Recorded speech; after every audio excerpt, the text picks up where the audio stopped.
নমস্কার। কাছে ও দূরে, দেশে ও বিদেশের সমস্ত শ্রেণীর শ্রোতা বন্ধুদের আমার সহ আপনাদেরই চ্যানেল শান্তিবার্তাতে সুস্বাগতম। তো আজকের খুবই গুরুত্বপূর্ণ একটি ভিডিও নিয়ে আপনাদের সামনে উপস্থিত হয়েছি।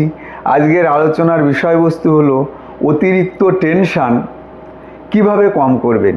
আসলেই আমরা কর্মক্ষেত্রে বা সমাজে বা সংসারে দেখতে পাই কিছু কিছু মানুষ অহেতুক প্রচুর পরিমাণে টেনশন করেন।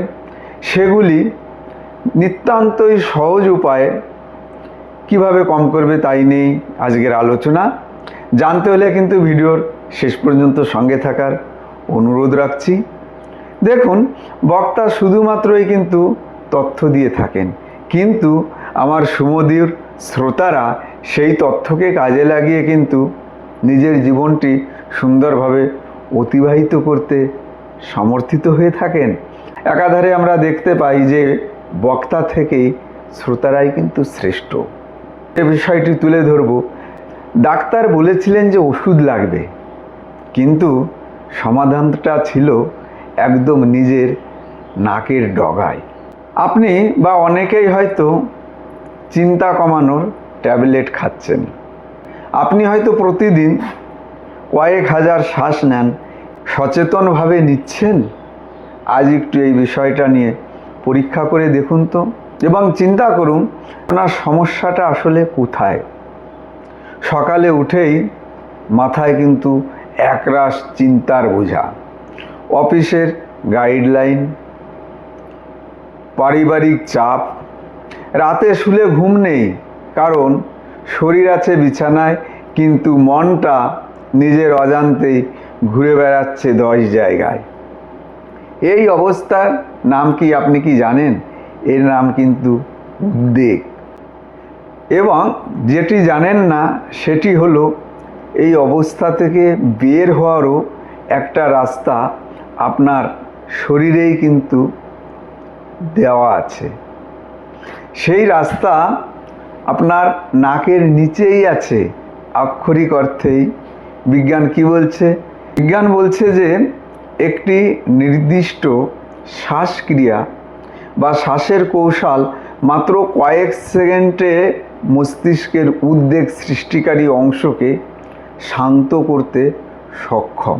বলা হয় ফিজিওলজিক্যাল সিঙ্ক।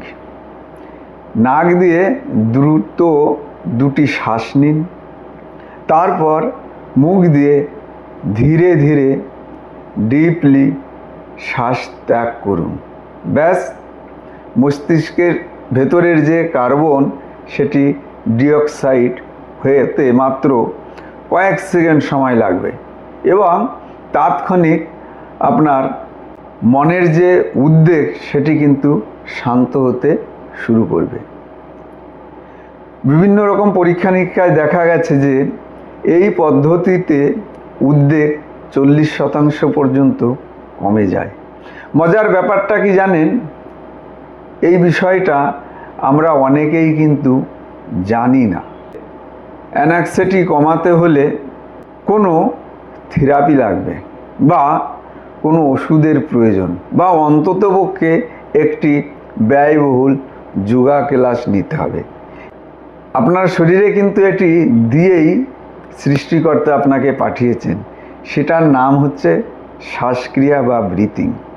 এই শ্বাস ব্যবহার করেই, এই শ্বাসটি আপনি সঠিকভাবে ব্যবহার করতে পারেননি, তাই আপনি এটি নিয়ে অনেক উদ্বেগের মধ্যে ছিলেন। কিন্তু বিনামূল্যে এই শ্বাসক্রিয়াটা যদি আপনি সঠিকভাবে প্রয়োগ করতে পারতেন এবং ব্যবহার করতে পারতেন, তাহলে অবশ্যই আপনি ভালো সুফল পেতেন, বা আপনার এই পরিস্থিতি হতো না। এই মুহূর্তেই আপনি আপনার যে কোনো কাজ থাকুক না কেন সেগুলি বন্ধ করুন এবং শান্ত হয়ে কোথাও বসে পড়ুন। তারপরে নাক দিয়ে দুটো শ্বাস নিন, লম্বা শ্বাস ছাড়ুন, শুধুমাত্র একবার। তারপর নিজেই আপনি বুঝতে পারবেন যে আপনার কাঁধটা কতটা হালকা লাগছে। এই একটা অভ্যাস, সকালে ঘুম থেকে উঠে এবং রাতে ঘুমানোর আগে মাত্র 2 সপ্তাহ আপনি এই অভ্যাসটি কাজে লাগিয়ে দেখুন, দেখবেন আপনি কতটা রিল্যাক্স ফিল করছেন। যখনই আপনার যে কোনো বিষয়ে টেনশন হবে, যদি সময় থাকে কোথাও 2 মিনিটের জন্য একটু বসে পড়বেন, প্র্যাকটিক্যাল করে দেখুন। আপনি পারলে চোখটা বন্ধ করে নিন, নাক দিয়ে ধীরে ধীরে ডিপ ব্রিথিং নিন, ডিপ শ্বাস গ্রহণ করুন এবং 2-1 সেকেন্ড শরীরের ভেতরে সেই শ্বাসটিকে ধরে রাখার চেষ্টা করুন।